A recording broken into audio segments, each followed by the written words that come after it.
Yang ke-1 saya berikan tema, jangan malu mengakui Yesus, Lukas 12 ayat 1-12 kita buka. Di Alkitab kita dituliskan judulnya pengajaran khusus bagi murid-murid. Mari kita pelajari satu persatu. Ayat pertama, sementara itu beribu-ribu orang banyak telah berkerumun sehingga mereka berdesak-desakan. Lalu Yesus mulai mengajar pertama-tama kepada murid-muridnya, katanya, waspadalah terhadap ragi, yaitu kemunafikan orang Farisi. Tidak ada sesuatu pun yang tertutup, yang tidak akan dibuka, dan tidak ada sesuatu pun yang tersembunyi, yang tidak akan diketahui. Karena itu apa yang kamu katakan dalam gelap, akan kedengaran dalam terang, dan apa yang kamu bisikan ke telinga di dalam kamar, akan diberitakan dari atas atap rumah atau from the rooftop. Berhenti di ayat 3 dulu, saya jelaskan satu persatu. Jangan malu mengakui Yesus, itu tema kita. Ayat pertama, sementara itu beribu-ribu orang banyak telah berkerumun sehingga mereka berdesak-desakan. Jalan itu sempit, jalan lebar pun jadi sempit kalau Tuhan datang. Dan ayat ini berkata bahwa mereka berdesak-desakan, dalam bahasa Inggrisnya. Mereka itu saling menginjak-injak. Nggak sengaja, minimal kaki, tapi puji Tuhan di mana ada Yesus, di situ tidak akan berjatuhan korban. Tapi they were trampling upon each other. Maybe a few got injured. Mungkin beberapa orang agak sedikit terluka. Untuk mendengarkan Yesus, Sakius naik ke sebuah pohon. Naik pohon itu tidak mudah. Pasti ada scratches, pasti ada baret-baretnya. Kalau kita itu mau ikut Yesus itu harus bayar harga. Mesti sungguh-sungguh, gak boleh kita itu punya sikap hati yang gampang lah. Karena Tuhan tuh gak mudah didapat. Bukan karena Tuhan jual mahal. Karena dunia ini harus lawan arus kalau mau ikut Yesus. Mereka berkerumun dan berdesak-desakan. They were trampling upon each other. Mereka saling menginjak bahkan. Lalu Yesus mulai mengajar. Coba perhatikan kalimat ini. Pertama-tama kepada murid-muridnya. Yesus kalau mengajar itu selalu perasan pertama susu itu diberikan ke anak sendiri. Baru anjing dapat remah-remahnya. Roti itu untuk putra-putri. Saya pernah minum susu di satu negara. Nah waktu itu saya nggak tahu betulnya ini betul nggak, tapi orang lokal yang beritahu saya waktu saya minum di Israel gitu ya, susu di situ ya, namanya tanah yang melimpah dengan susu dan madu kan, Kanaan. Mereka bilang the first press, katanya perasan pertama itu untuk penduduknya, untuk rakyatnya, lalu baru setelah itu diekspor. Bangsa kita juga nggak boleh kalah. Ini suatu saran untuk orang-orang di dalam pemerintahan bahwa yang terbaik harus untuk penduduknya. Jangan sampai yang bagus-bagus keluar semua, nanti rakyat sendiri makan sisa-sisa. Saya waktu pelayanan ke Korea makan beefnya, ternyata nggak kalah katanya sama beef Jepang atau sama sapi Jepang, karena orang Korea konsumsi makan sapi, makan daging itu banyak. Kan Anda tahulah film-film drakor, barbecue. Ternyata beef di situ nggak kalah. Dan beef di situ juga nggak mahal-mahal gimana, karena nggak diekspor keluar pun sudah dimakan penduduk sendiri. Enak katanya, saya makan juga enak, saya sih nggak bisa bedakan ya gimana. Tapi katanya nggak kalah sama sapi Jepang. Cuman bedanya sapi Jepang dan sapi Korea, sapi Jepang bicara bahasa Jepang, sapi Korea bicara bahasa Korea, annyeonghaseyo. Lihat tuh, sapi lokal mereka luar biasa. Di luar negeri nggak dapat. Karena nggak kebagian, karena habis di negara sendiri. Maksud saya ngomong begini apa sih? Yesus kalau memberikan pengajaran terbagus itu di rumah sendiri. Kasih ke murid-muridnya karena dia bicara tanpa perumpamaan. First press, perasan pertama susu firman di gereja ini saya kasih di mana? Ya di sini. Waktu saya di GMS Surabaya Barat. Lalu di streaming setiap awal bulan ke gereja kita di mana-mana. Saya udah nggak pernah loh keliling-keliling ke sana sini kecuali kalau pergi ke tempat-tempat jauh yang memang butuh perhatian khusus. termasuk di luar negeri ketika kita harus ekspor istilahnya kebangunan rohani kita supaya mereka juga mengecap, jangan egois. Revival is not just for Indonesians, bukan hanya untuk orang Indonesia. Kalau saya diberikan talenta untuk bicara multi bahasa, bisa bahasa Inggris, bisa khotbah, bisa komunikasi dalam bahasa Chinese, saya percaya talenta nggak boleh disembunyikan di bawah tanah. Saya nggak boleh hanya memperhatikan orang Indo saja.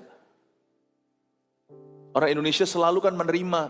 Sekarang sudah waktunya orang Indonesia itu misionaris. Tapi tetap bagaimanapun juga, perasan pertama itu saya kasih ke anak sendiri, ke jemaat sendiri. Tak lama yang lalu, saya diam-diam pergi ke sebuah negara di mana kekristenan sama sekali tidak bebas, bahkan dianiaya. Saya nggak bisa sebut negaranya ya, karena ini sensitif. Saya nggak pamer-pamer di sosial media, enggak. Saya pergi ke situ untuk kunjungi teman-teman, rekan-rekan. Karena mereka itu kesepian, saya pergi ke sana untuk ketemu mereka. Bukan jalan-jalan, isinya sehari-hari. Pagi sampai sore, sampai malam bahkan. Itu saya ketemu orang. Hibur hati mereka, khususnya saudara seiman. Lalu tidak sedikit di antara mereka itu ngomong begini sama saya, Pastor Philip, sudahlah, bisa nggak pastor pindah aja ke negara ini? Udah jangan jadi pendeta di Indonesia. Indonesia udah banyak pendeta. Di negara ini nggak banyak, bahkan sudah nggak ada. Please, jadilah gembala di sini. Saya nggak bisa sebut iya atau enggak, meskipun hati saya berkata enggak. Karena itu seruan hati mereka, haus susu, haus kasih.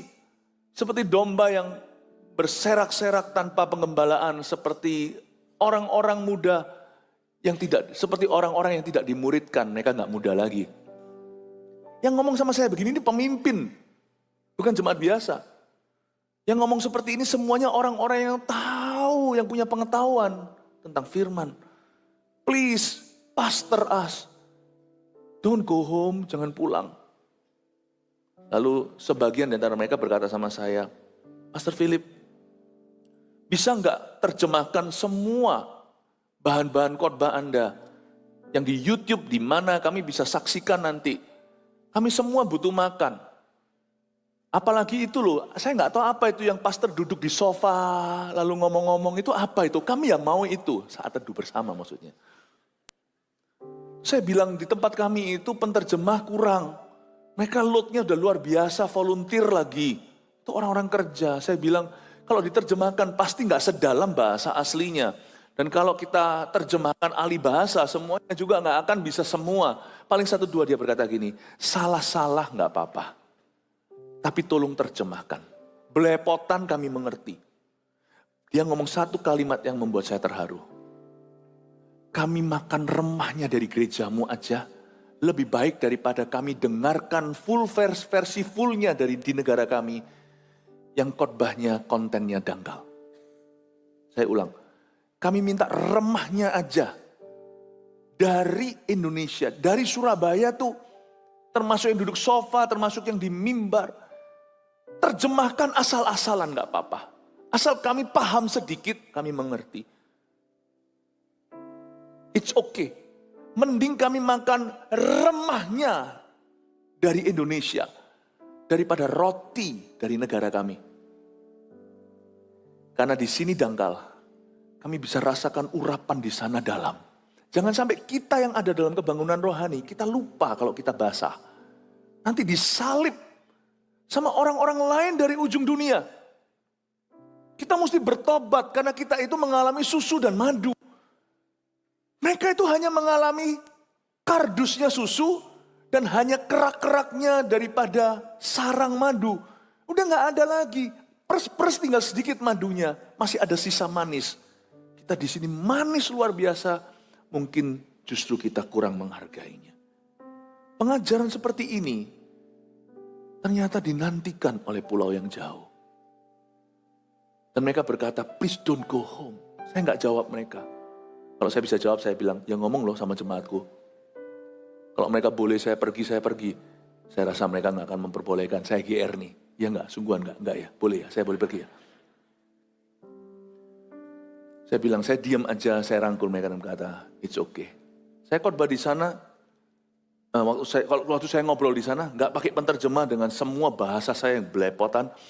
Mereka itu mendengarkan seksama, kalau saya ngobrol-ngobrol sama mereka 2,5 jam itu dengarkan saya. Gak pakai penterjemah. Dan mereka merasa bahagia, padahal itu cuma 1/4 dangkal dibanding semua kedalaman yang kita nikmati di sini. Lagu-lagunya banyak, ibadahnya nyaman. Firman itu meskipun gak sempurna, tapi firman itu mengajar. Waktu saya dengarkan, waktu saya baca ayat ini, saya jadi ingat mereka berdesak-desakan. Dan Yesus kalau mengajar itu pertama-tama adalah untuk murid-muridnya. Sedangkan anjing hanya memperoleh remah-remah wanita Sirofenisia.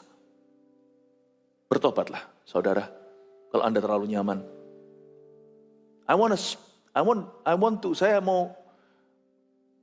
Saya mau menyerukan pertobatan kepada gereja yang saya gembalakan. You must repent. You must repent. You should repent. We all should repent. Kita semua harus bertobat. Karena kita merasa diri sudah terlalu nyaman. Yesus kalau mengajar itu orang-orang berdesak-desakan untuk dengarkan pengajarannya. Injak satu orang dengan yang lainnya. Dan mereka semuanya itu hanya mau mendengar pengajaran Yesus bagi murid-murid. Yesus mulai mengajar pertama-tama kepada murid-muridnya, katanya, waspadalah terhadap ragi, yaitu kemunafikan orang Farisi. Waspadalah terhadap ragi, yang dimaksudkan Yesus ragi di sini bukan bumbu masakan, tapi kiasan secara rohani. Yesus berkata, kamu harus hati-hati dengan kemunafikan. Khususnya kemunafikan agamawi, kemunafikan orang Farisi. Ya. Anda dan saya harus mengerti bahwa ragi itu fungsinya apa? Ragi itu fungsinya untuk mengembangkan roti. Jadi roti itu sebenarnya kosongan. Ya, bayangkan tepung segitu dikasih ragi, dimasukkan oven. Nih saya bukan pemasak, jadi saya kurang tahu. Kalau Anda ngerti bakery, Anda lebih paham. Dimasukkan langsung mengembang. Mengembang, ya kan? Nah itulah kemunafikan. Inilah perumpamaan Yesus soal munafik. Kemunafikan itu adalah sesuatu yang lebih besar dari aslinya. Substansi atau bahan kerasnya nggak seberapa, tapi nampaknya gede. Disinilah banyak kita itu kalau nggak hati-hati, kita itu we rise beyond our substance. Kelihatan ya? Ada orang itu yang kelihatan pintar padahal pengetahuannya nggak banyak. Tapi nampak. Tapi kalau kita bicara aja kita bisa sok pintar. Ada orang yang berlagak kaya kata Alkitab padahal dia nggak punya apa-apa. Ada orang yang berlagak miskin tapi dia kaya. Munafik itu adalah luar dalam tak sama. Luar nampak 100, dalamnya 50. Itu yang disebut oleh dunia pencitraan. Kemunafikan itu harus hati-hati. Misalnya saya belajar, nggak apa-apa sih, sekarang zaman sosial media gini lumrah lah ya, foto-foto, nggak masalah, kita nggak usah ekstrim. Tapi secara prinsip saya pegang ini, saya mendingan sungguhan mencintai istri saya dan mendengarkan dia, daripada saya pencitraan di sosial media, nampaknya harmonis luar biasa, ternyata di balik itu pasangan itu sering tukaran. Kemunafikan itu dilambangkan dengan ragi orang Farisi. Rotinya nggak seberapa, ngembangnya luar biasa. Kalau diketuk-ketuk itu dalamnya kembung. Lebih baik kita itu berlagak miskin namun tetap kaya. Makanya itu kalau orang berduit, jangan lekas-lekas naikkan standar hidupnya. Standar hidup itu perlu naik. Wong inflasi pun ada. Tapi naikkan itu secara progresif. Dan itu pun dengan cara yang memuliakan Tuhan. Daripada kita mau show off kepada dunia, kepada teman-teman kita, tapi sebenarnya di dalam itu manajemen keuangan kita amburadul, hutangnya masih banyak. Paham maksud saya Bapak Ibu, ragi orang Farisi ini bukan hanya bicara orang-orang yang berkedok di dalam gereja, tapi berkedok di dalam kehidupan ini. You rise beyond your ability. Anda mengembang melampaui kemampuanmu sesungguhnya. Karena itu detox ilahi itu gak apa-apa terjadi. Pernahkah Anda itu difitnah orang? It's okay. It's okay karena kita juga sering difitnah ke atas. Difitnah ke atas. It's okay. Jadi kalau kita itu sekali-kali difitnah ke bawah oleh teman-teman kita, nggak tentu harus secara media lah, haters lah, nggak perlu. Kadang-kadang haters itu nggak terjadi di dunia maya, tapi di dunia nyata. Kita juga punya orang-orang di dalam hidup kita yang nggak suka sama kita, yang iri hati, yang suka ngomongnya miring tentang Anda dan saya, yang suka gosipin, nggak apa-apa. Janganlah kita membenci mereka. Orang-orang seperti itu penting sekali. Nanti urusan mereka dihakimi oleh Allah itu nanti urusan terpisah. Karena setiap orang akan diadili sesuai dengan perkataannya. Mulutmu akan menyeretmu ke pengadilan, mulutmu akan membenarkanmu, atau mulutmu nanti akan menyalahkanmu di hadapan tahta Allah. Itu urusan mereka. Tapi mereka ini berguna untuk kita. Mereka itu penting untuk membuat kita yang berkepala besar itu digembosi sekali-kali. Supaya anginnya keluar, supaya nanti itu sungguhan tepungnya seberapa, ya itulah size aslinya. Supaya enggak mengembang di luar kemampuan kita. Paham maksud saya Bapak Ibu Saudara? Kadang-kadang orang-orang seperti ini itu, kita mesti jadikan teman di dalam perasaan kita. It's okay, silakan fitnah aku meskipun aku tahu yang kamu katakan enggak benar tentang aku. Karena kamu sangat-sangat undermine, sangat-sangat bicaramu itu merendahkan saya. Enggak seperti itu kok, aku tahu di hadapan Tuhan hatiku seperti apa. Yang kamu katakan itu enggak benar. Tapi berapa kali orang puji kita juga enggak benar. Ayo coba. Berapa kali orang memuji-muji kita, mengeluhkan kita juga enggak betul. Aduh Ci, wah ini ya suaminya itu, suaminya itu sempurna. Masa kita sempurna? Jadi enggak apa-apa, kalau kita difitnah ke atas itu, kita enggak keberatan. Aduh Ci, kurus 10 kilo ya, padahal naik 2 kilo. Kan kita nggak ralat loh. Oh iya enggak lah masa sih kurus. Dalam hati, mungkin potongan rambutku ini buat aku kelihatan lebih kurus. Mungkin make up-nya. Tapi kita nggak ralat. Kita nggak kurus sebanyak itu. Tapi kalau kita difitnah ke bawah, sih naik ya, padahal kita turun 2 kilo, dibilang naik 5 kilo, kita ngamuk. Enggak kok, aku malah turun 2 kilo. Nggak percaya, gua bawa timbangan ya. Kenapa sih kalau difitnah ke atas, waktu dipuji kita tidak protes? Tapi padahal nggak tentu semua pujian itu betul. Kalau yang benar ya nggak apa-apa diterima. Tapi kalau yang salah gimana? Masa kita diam saja? Tapi kalau kita difitnah ke bawah, kok kita ngamuk ya? Orang hidup itu harus 60-40, luar dalam itu minimal harus gantian. Kadang-kadang 60 di luar, padahal aslinya 40, itu masih belum di area munafik. Masih beda tipis 11-12, nggak apa-apa lah orang memuji kita, kalau asli kita mendekati itu, it's okay. Kadang-kadang 40-60, kita itu jauh lebih bagus. Tapi orang fitnah kita, orang diskon kita, orang mengurangi nilai kita. Dijadiin 40 karena mereka itu bicara ke bawah tentang kita. Mereka bicaranya itu merendahkan. Mereka asal-asal nilai aja, asal-asal menghakimi aku. Padahal aku nggak begitu, it's okay. Kalau fitnahnya nggak keterlaluan, nggak usah protes, nggak apa-apa. Aku aslinya 60, kau sebut 40, ya 11-12 lah. Oke, aku terima kok hinaanmu. Terima kasih.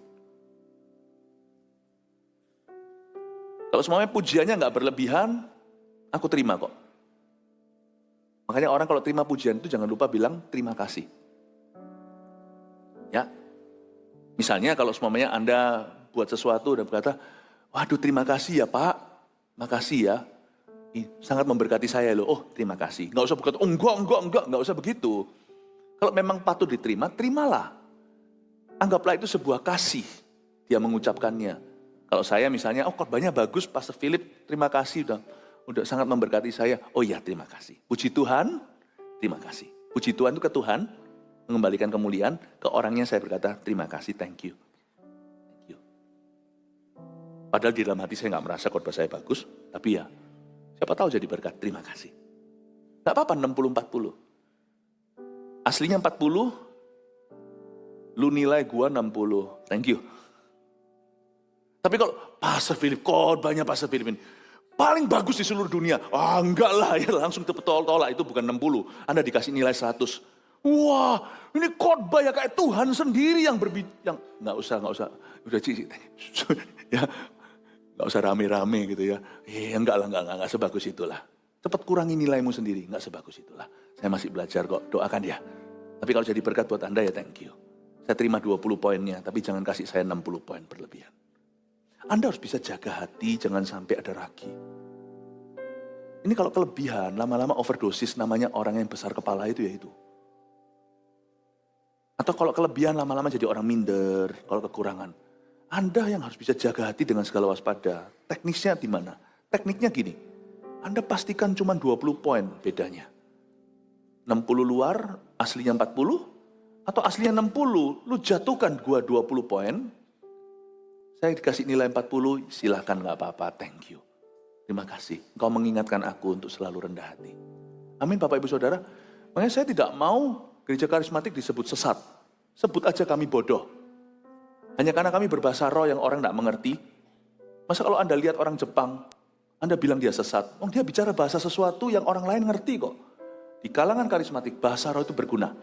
Jangan sebut saya sesat, jangan sebut kami sesat, jangan sebut jemaat saya sesat. Sebut aja bodoh gak apa-apa. Sesat enggak sih.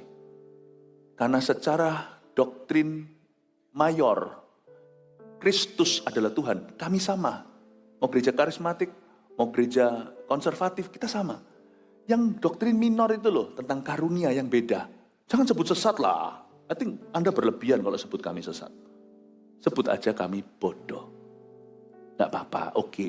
Sana lebih pintar, saya biar belajar. Tapi saya tetap kan berbahasa roh. Saya dapatkan ini dari Tuhan dan ini berguna untuk kehidupan saya sehari-hari kok. Berguna untuk pelayanan, berguna untuk doa, gak apa-apa. Pahami kapan Anda harus berkata sejujurnya.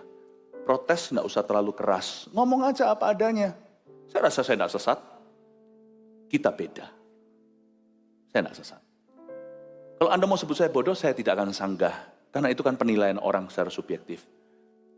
Saya juga gak merasa diri pintar kok. Jadi setengahnya saya itu agree dengan, saya itu sepakat dengan, saya setuju dengan Anda. Oh saya gak pintar-pintar banget. Paham maksud saya Bapak Ibu? Pastikan ragi itu gak masuk. Jangan ada perbedaan lebih dari 20 poin, baik itu pujian maupun hinaan dalam hidupmu. Sometimes you need to stand up and say, I'm not like that. Titik, gak usah balas-balasan. Gak usah perang. I'm not like that, titik. Lanjut, berbuah terus, biar buah menunjukkan. Kalau Anda di dalam kantor Anda disikat orang, Anda pastikan, cukup Anda mengatakan, aku tidak demikian. Nggak usah digubris, nggak usah diladeni.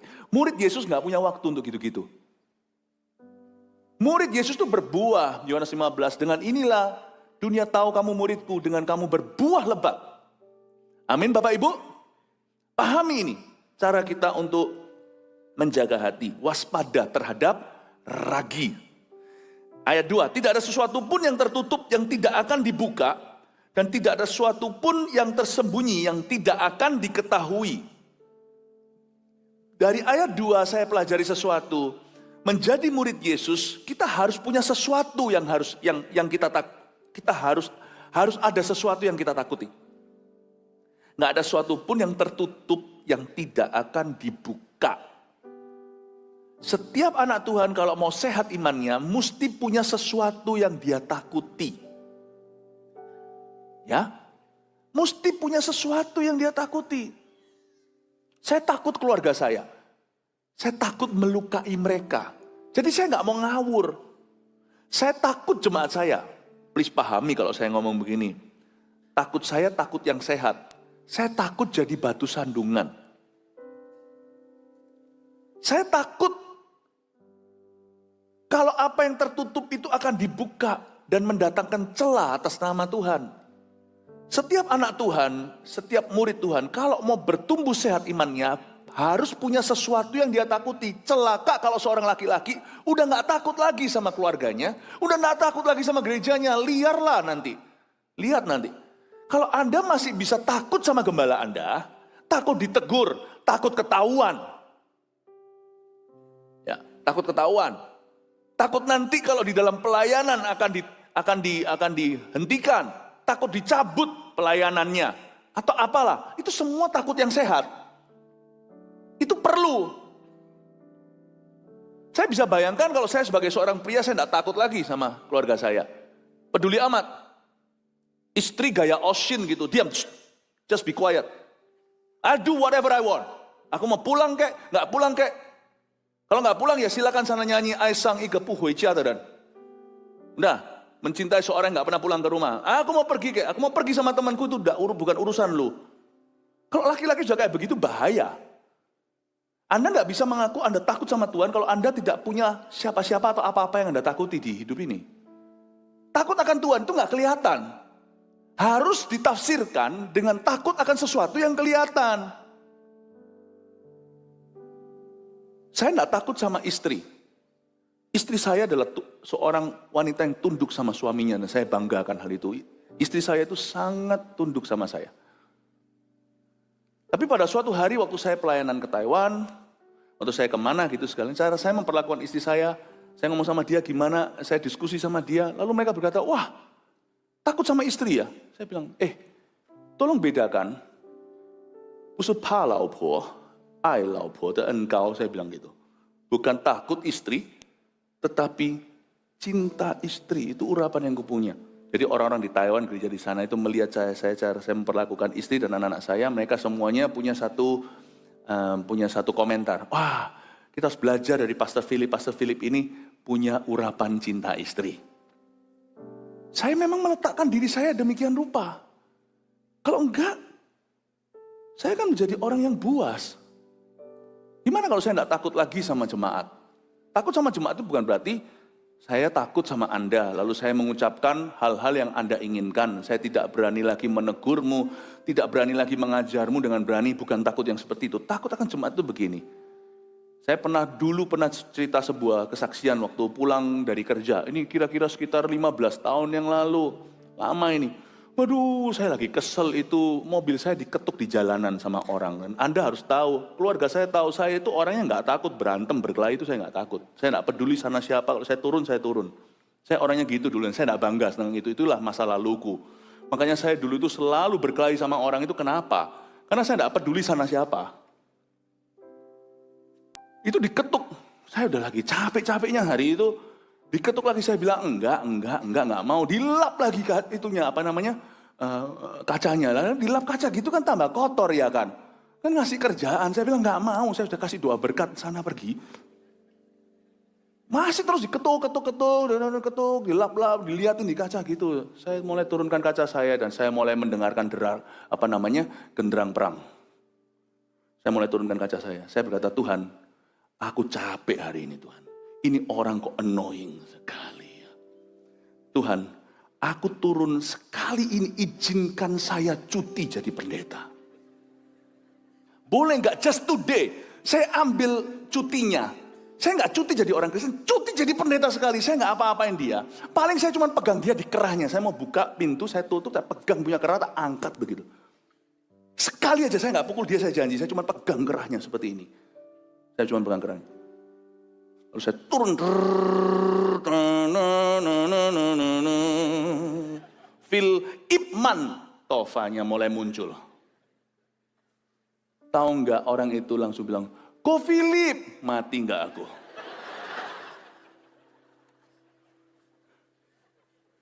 Langsung keluar adalah 100.000 kasih ke dia, terima kasih. Bukan jemaat, tapi orang yang tahu pelayanan kita dan orang yang mengagumi gereja kita. Meskipun dari atas kepala sampai bawah, kakinya itu tato semua. Seperti saya katakan, saya nggak takut sana siapa. Saya turun. Tapi waktu saya buka, saya takut jemaat. Waktu dia sebut Ko Philip. Kalau saya begitu gimana? Anda bangga nggak pendetamu kalau berkelahi di jalanan? Ada berapa di sini yang memang sifatnya preman akan bangga, wow pendetaku menang, ngawur itu. Petrus pun suruh sandangkan pedangnya kok, jangan pakai pedang kok. Kalau sampai Anda bangga, Anda harus bertobat sama saya. Tapi waktu dia berkata, Ko Philip, saya takut jemaat loh terus terang. Oh Tuhan, terima kasih Engkau hari ini menggagalkan aku. Hari ini menggagalkan niatku yang salah, kedaginganku kau kekang. Nah, saya berkata, oke, terima kasih sudah lapi kaca saya. Jangan lagi ya, terima kasih. Saya salaman sama dia, lampu merah lalu lampu hijau, saya pergi, saya ketawa dan berkata, Tuhan kau itu punya selera humor yang tinggi. Puluhan tahun aku mengikutmu, tidak pernah sekalipun aku berkelahi. Hari ini aku hampir jatuh, tapi engkau larang aku. Terima kasih Tuhan Yesus. Kalau saya nggak takut sama jemaat, mungkin hari ini saya sudah berantem sama orang. Karena saya sifatnya koboyan. Dan saya tidak takut sama preman atau siapa, saya tidak takut. Kalau saya tidak takut sama keluarga saya jadi apa? Jangan bilang-bilang tentang takut akan Tuhan deh. Tanya pada dirimu, sana takut sama siapa? Kalau Anda tidak takut sama gembalamu lagi, celaka Anda. Sungguhan, gembala aja takut sama jemaatnya. Celaka kalau nggak takut sama siapa-siapa. Laki akan liar, perempuan juga. Takutlah akan Allah. Sebab tidak ada sesuatu pun yang tertutup yang tidak akan dibuka. Hatimu tuh harus ada rasa takut ini. Dibuka loh ya, hayo dibuka loh ya. Dan tidak ada sesuatu pun yang tersembunyi yang tidak akan diketahui. If you find in your life, kalau Anda temukan dalam kehidupan Anda mulai kurang takut dengan hal-hal yang dulu Anda takuti secara sehat. Watch out, Satan is at the door. Hati-hati, setan sudah ada di ambang pintumu, sebentar lagi kau jatuh. Watch out. Amin Bapak Ibu. Coba kalau Anda mau tahu hari ini level takutmu akan Tuhan itu kolesterolnya tinggi atau masih sehat tuh rasa takutmu. Coba lihat bagaimana perlakuan Anda kepada istri Anda. Hai suami, bagaimana Anda terhadap anak saya? Saya itu takut sama anak saya. Jangan bilang sama anak saya. Enggak kok, mereka tahu kok. Saya sangat takut. Apa yang saya lakukan, katakan, tidak lakukan, tidak katakan akan menjadi sandungan buat anak saya. Saya sangat takut jikalau hari ini saya melakukan sesuatu yang anak saya harus tanggung konsekuensinya nanti puluhan tahun ke depan karena kebodohan papa. Dan itu tidak selalu bicara tentang sesuatu, kadang-kadang perlakuan. Kadang-kadang kalau saya sedikit aja keras dengan anak saya itu saya merasa apakah nanti akan membuat hatinya hambar. Pikiran saya itu jauh. Apakah anakku akan meniru caraku? Apakah anakku nanti akan merasa hambar gara-gara aku? Ataukah dia terluka? Gara-gara itu nanti dia tidak akan punya figur ayah atau figur papa berkurang. Saya selalu memikirkan anak saya. Jadi saya nggak ngawur, nggak sembrono, nggak sembarangan. I'm not alive, saya tidak hidup hanya untuk waktuku. Saya tidak hidup hanya untuk diriku. Aku hidup untuk diri mereka. Aku hidup untuk masa depan mereka. Pernahkah Anda lihat orang tua yang tidak takut akan Tuhan yang membuat kesalahan, anaknya tanggung cukup lama? Hari ini dalam pelayanan saya dan kawan-kawan banyak menangani anak-anak yang tidak yatim piatu tetapi rohnya yatim piatu. Anak-anak yang terluka sama figur ayahnya.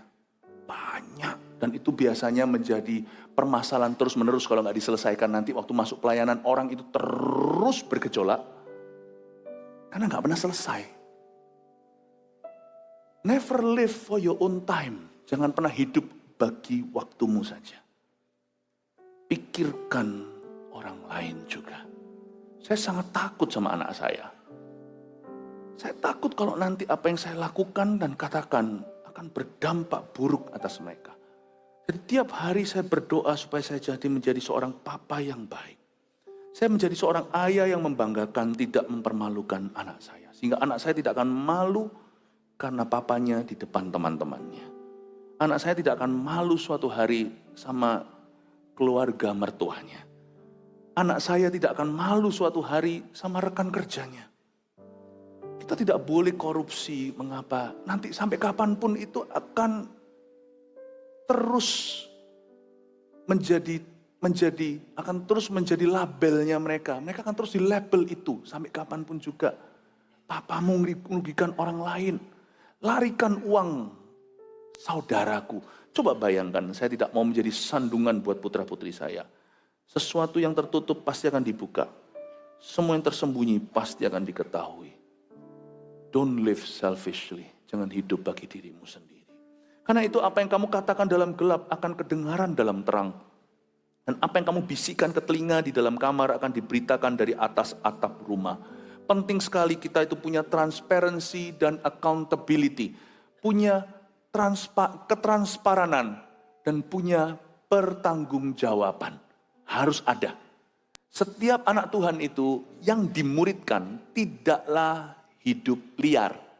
Kita semua ada di kebun anggur Tuhan. Yohanes 15. Berdiamlah pada pokoknya, hai kamu carang, agar kamu berbuah. Mari kita pahami bahwa setiap kita tidak ada satu pun di antara kita kalau kita mau ikut Yesus sungguhan itu boleh hidup terserah gua. Apa yang kamu katakan dalam gelap akan dipertanggungjawabkan sama Tuhan dalam terang. Apa yang kamu bisikkan ke telinga, di dalam kamar akan diberitakan dari atas rumah. Orang yang Kristen biasa dan orang Kristen yang dimuridkan Tuhan bedanya di sini. Orang Kristen biasa dia mau pindah-pindah gereja urusan dia. Dia nggak suka di tempat ini pindah lagi. Tapi orang Kristen yang tertanam, yang dimuridkan Tuhan pasti menaruh dirinya untuk dipertanggungjawabkan sama orang. Dan ketika dia sudah bisa mempertanggungjawabkan hidupnya, nanti orang lain akan bertanggung jawab sama dia. Hari ini dalam kehidupan kami, banyak orang mempertanggungjawabkan dirinya pada kami. Karena kami bisa mempertanggungjawabkan diri kami terlebih dahulu pada mereka. Itulah sebabnya hari ini sebagai seorang ayah, saya punya otoritas untuk berkata sama anak saya, apa yang kamu lakukan hari ini? Saya bisa tegur mereka, saya bisa kasih masukan, saya bahkan berhak bertanya, di mana kamu sekarang dalam kehidupan?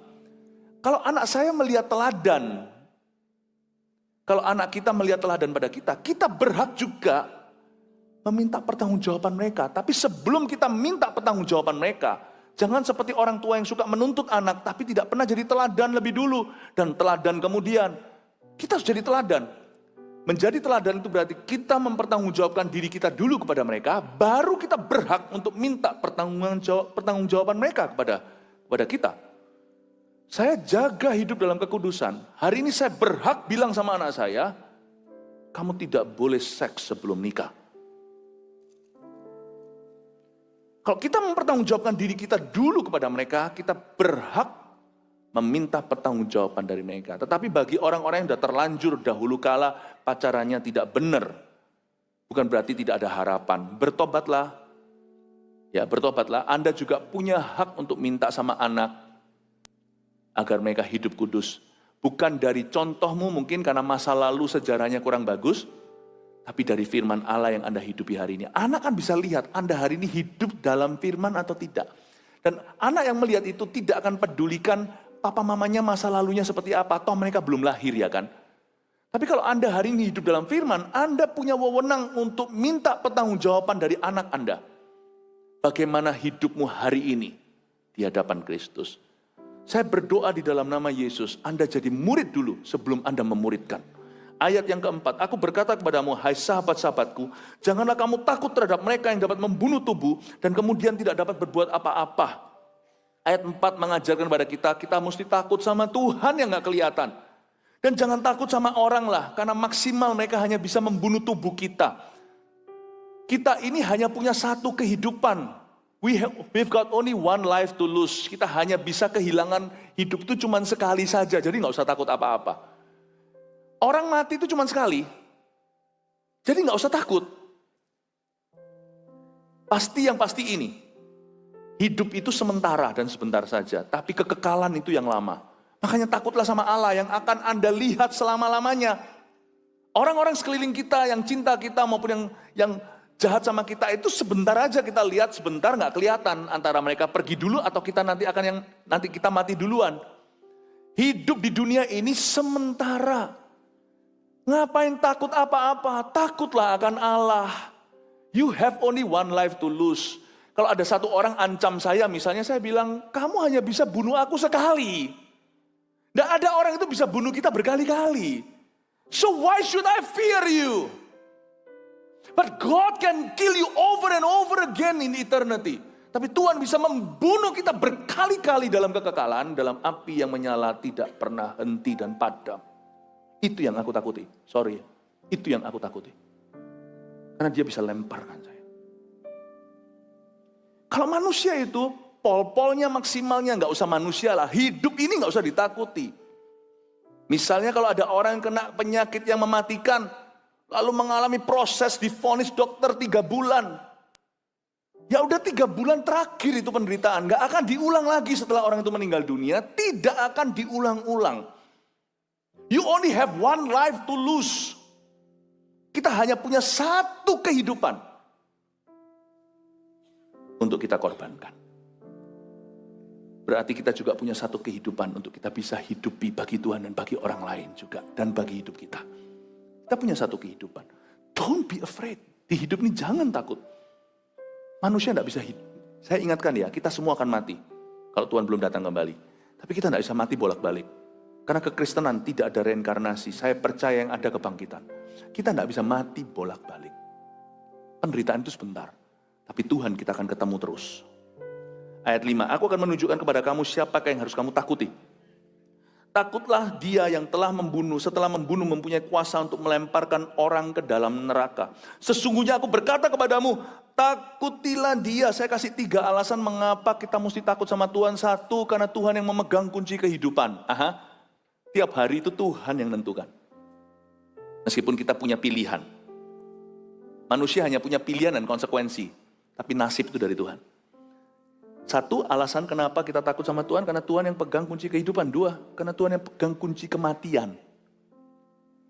Gak ada satu orang pun yang tahu kapan dia mati dan bagaimana caranya. Dan kalau dia bunuh diri, dia bisa tahu caranya dia mati kalau berhasil, tapi dia gak tahu neraka menanti. Jangan mau Anda diramal oleh orang kalau di luar sana. Kadang-kadang bisa tepat. Ada orang bilang, kok bisa tahu dia? Gampang. Kalau Anda taruh percaya, orang itu bisa baca. Itu bukan kemahatauan Allah, itu bukan nabi pula. Kalau sumbernya bukan Roh Kudus dan firman Allah, Anda mesti jauhi semua ahli nujum itu. Nggak percaya, saya bisa tahu banyak tentang Anda, gampang. Saya ambil colokan itu namanya USB, laptopnya jangan dijaga, percayakan saya 5 menit saja, saya bisa colok itu, download semuanya, saya akan baca semua. Anda kalau taruh iman pada manusia dan bukan pada firman, dia akan baca dan keluar kata-kata yang sepertinya dia tahu, tetapi dia akan mengutukimu. Jangan mau diramal. Kalau Anda mau diramal orang, tanya dulu sama orang yang meramal Anda. Yud, Anda tahu enggak kapan Anda mati dan gimana? Yud, enggak tahu, kalau itu jangan ramal aku. Sebab satu orang tahu gimana dia mati dan dia sudah nubuatkan dia akan bangkit pada hari ketiga. Dia ada dalam diriku. Sini duduk, aku yang ramal kamu. Amin Bapak Ibu? Jangan mau dibaca nasibnya. Karena dia bisa mendeteksi Anda itu ketakutan tambah dibumbui. Atau dia bisa mendeteksi Anda itu kepingin sesuatu dikasih serahkan nanti. Mau kaya? Lalu dia mulai bicara, kamu harus begini, begitu. Dan semua itu ujungnya binasa karena tidak memuliakan Allah. Apa yang bukan Roh Kudus ditolak mentah-mentah. Takutlah kan dia, karena Tuhan yang pegang kunci kehidupan, Tuhan pegang kunci kematian. Dan reason number 3, alasan ketiga kenapa kita mesti takut sama Allah. Karena dialah yang nanti punya kata terakhir untuk menentukan Anda masuk surga atau masuk neraka. Itu dia, why you should fear him. Dia yang menentukan. Dia lebih dari pejabat yang menentukan Anda di-approve atau tidak. Dia yang menentukan nanti akhirnya kita masuk surga, masuklah dalam sukacita Bapakku, atau enyahlah engkau, pembuat kejahatan aku tidak kenal kamu. Itu nanti di mulut Yesus. So fear him, takut dia. Ayat 6, bukankah burung pipit dijual 5 ekor 2 duit? Sungguh pun demikian tidak ada seekor pun daripadanya yang dilupakan Allah. Oke, kita sekarang mulai masuk ke burung pipit ya, burung pipit di udara. Berarti burung pipit itu dicintai Tuhan kan? Dicintai, namun tidak dikasih. Hewan dicintai Tuhan, manusia dikasih Allah.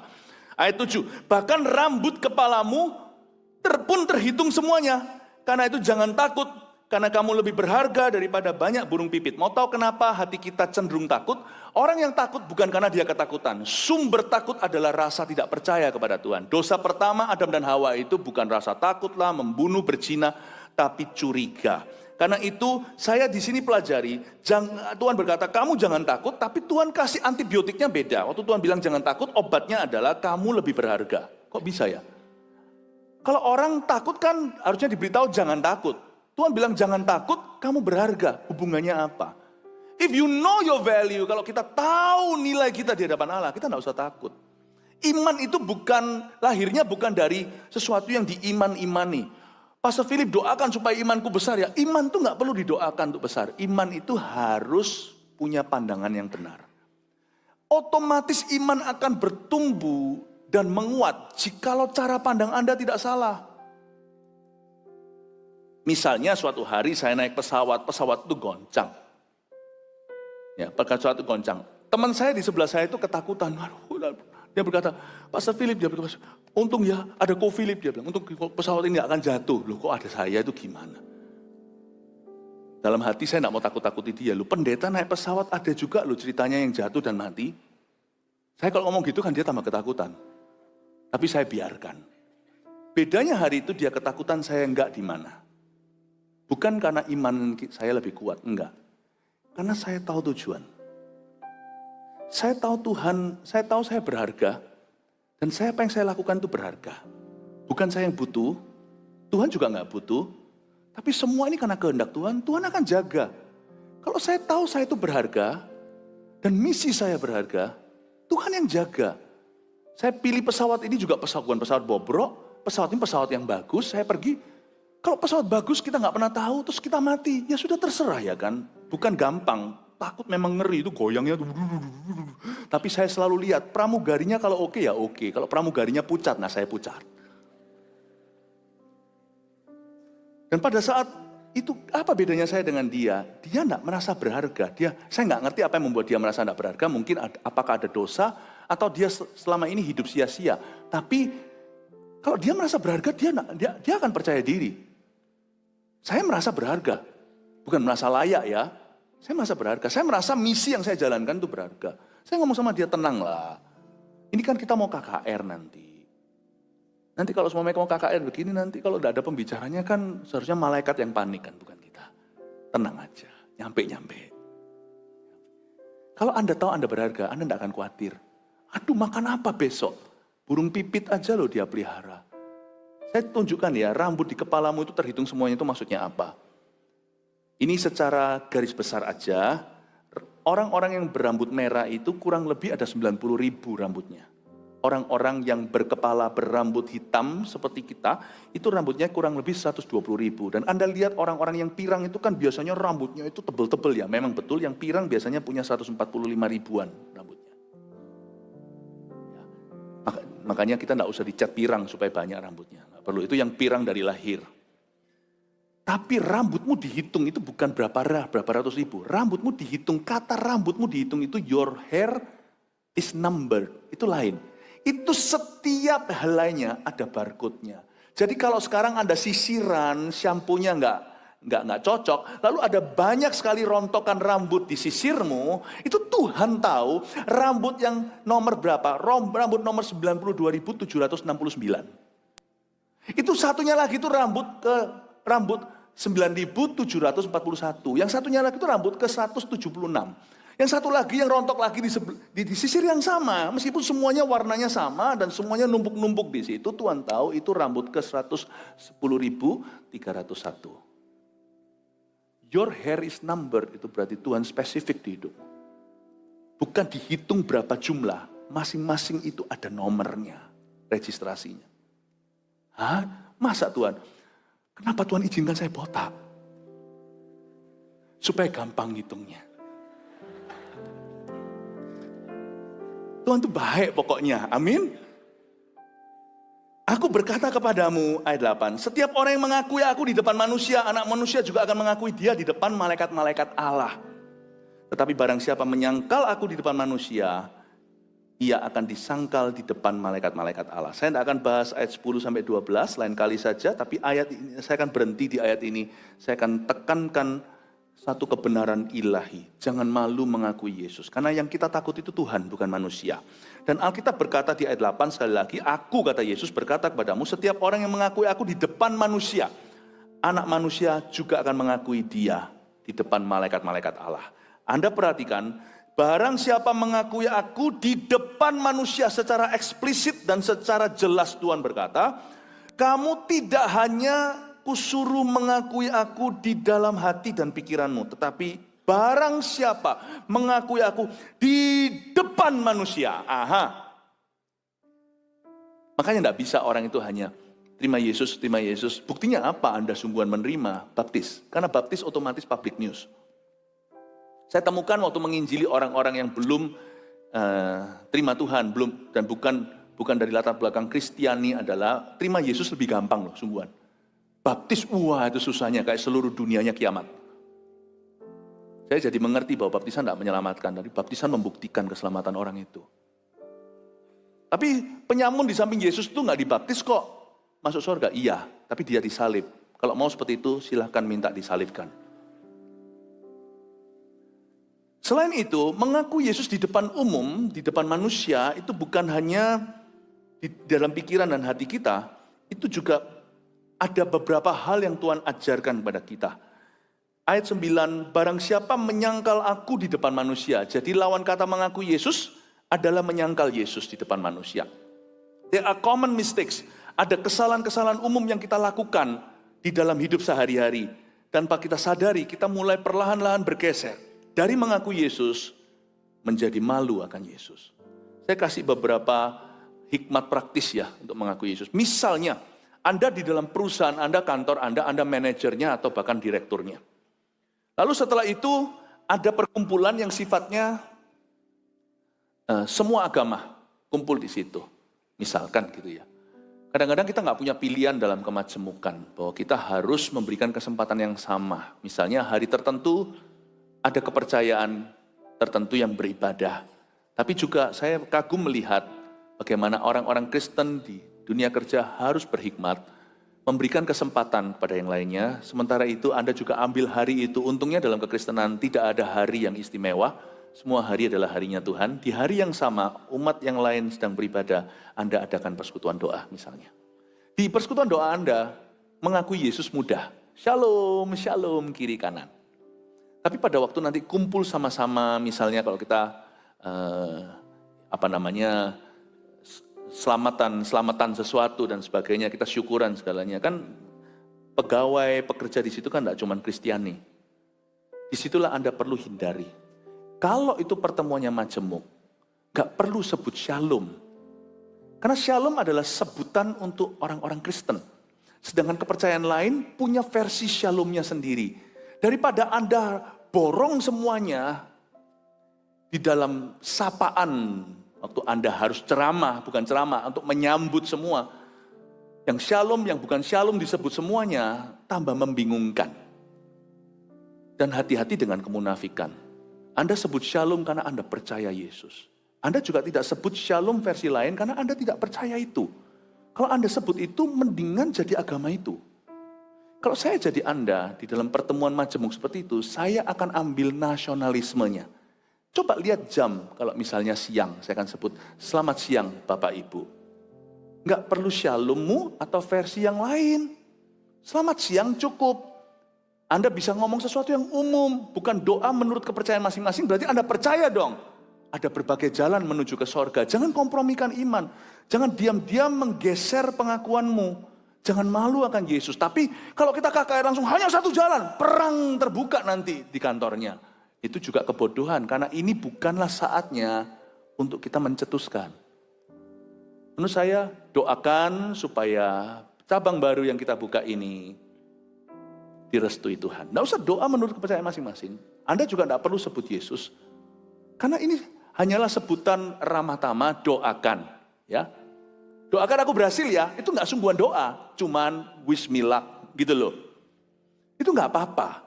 Saran saya adalah nggak usah ucapkan shalomnya. Cukup berkata selamat siang, selamat pagi, selamat petang. Ambil kesamaan kita yaitu sesama warga Indonesia. Tapi kalau Anda giliran diberi waktu untuk menyaksikan kebaikan Tuhan, meskipun itu majemuk misalnya karpet merah, jikalau seorang artis, jangan berkata, aku berterima kasih pada Tuhan. Karena itu hakmu. Pada saat itu spotlightnya di Anda. Anda berhak untuk menyaksikan dan itu pribadi banget dan orang lain rela mendengarkan, memberimu waktu. Sebutlah waktu itu, terima kasih pada Tuhan Yesus. Gak apa-apa. Karena Anda bukan tidak di posisi netral. Kalau Anda memimpin pertemuan majemuk, pertemuan profesional, bukan gereja, selamat pagi, selamat siang. Tapi kalau Anda diberi kesempatan tuh, hak pribadimu, berdirilah untuk Kristus dan berkata, Tuhan Yesus baik dalam kehidupan saya. Saya pernah sekali dalam sebuah pertemuan majemuk seperti itu, saya tidak ceritakan detailnya. Tapi waktu itu segala macam. Dan saya melihat kasihan.